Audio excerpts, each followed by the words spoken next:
Drive left center field. He might have had it. There it goes. It's there. Oh, Welcome back. Time now for our latest look at the 2013 NFL Draft class. And today we examine arguably the deepest position of all in this year's draft, cornerback. As we've watched a number of veteran free agent cornerbacks forced to accept deals at or what was far below previous market value over the past several weeks, we knew it was in part because this good, cheap replacement labor was going to be available at the end of April. We could see as many as 15 cornerbacks taken in the first 3 rounds. The top of the class is D. Milner from Alabama. After winning the Thorpe Award as the nation's top defensive back his junior year, Milner needed only to show his straight line speed was top end this spring. That he did with a 4.35 second 40-yard dash at the combine. He then had surgery to repair a torn labrum. It's not going to affect him at all, just letting you know. One thing to note about Milner, as happens sometimes at the football factory that is Alabama, he started just 1 full season. And he has some things to learn, but he is physical and unafraid, and he projects as an excellent NFL player. He could go as high as number 2 overall, and he should be gone by 12 at the latest. This all depends how it falls, what teams do. Another top of the first half of the first round guy is Florida State's Xavier Rhodes, who at a very strong and physical 6'2", 210 pounds, with a 4.39 40, he is a rare specimen at this position. Now Desmond Trufant, who was a consistent shutdown corner at Washington and has been outstanding at the Senior Bowl, Combine, and in his pro day, he is almost certain to not last beyond the mid-20s. And should he go early enough, that could affect the destiny of a local kid.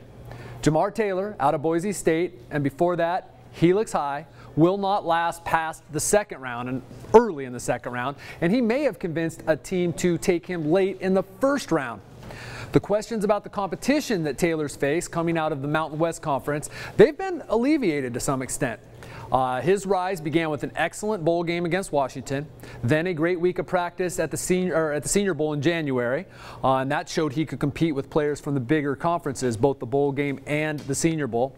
Then at the Combine, Taylor posted the 4th fastest 40-yard dash among cornerbacks at 4.39 seconds, and his 22 reps in the bench press was tops among corners at the Combine.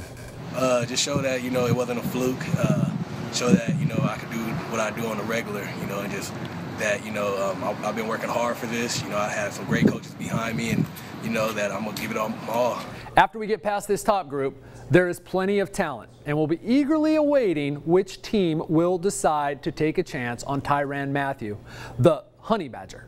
This kid's a first-round talent, but his big playability on display again and again in big games for 2 seasons at Louisiana State has been upstaged and even derailed by off-field trouble. He was dismissed from the LSU football team last August, reportedly for repeatedly failing drug tests. Now the kid is a top-notch punt returner in addition to being a playmaker at corner. It will be up to some team to gamble a second-day pick on him. I know what it's like not to have football. I know what it's like not to be in the front of the room, not to be the center of attention, and I know what it's like to be humiliated, and to go back down that road, not a chance in this world, not a chance in my lifetime again. But every day it's a process. I'm not saying that I'm totally there, but I am taking strides every day to be the best person that Tyrann can be. In many other years, San Diego State's Leon McFadden might have gotten into the 3rd round, and he still could go that early, but it's more likely that he lasts till the 4th, but no longer. McFadden did nothing but cover the entire field as an Aztec, and it is that consistent performance that makes him a solid prospect.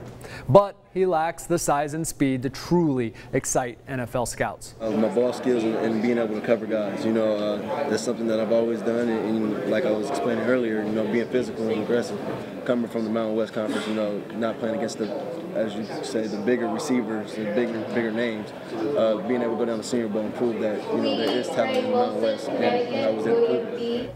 All right, thanks for watching our breakdown of the top corners. On Thursday,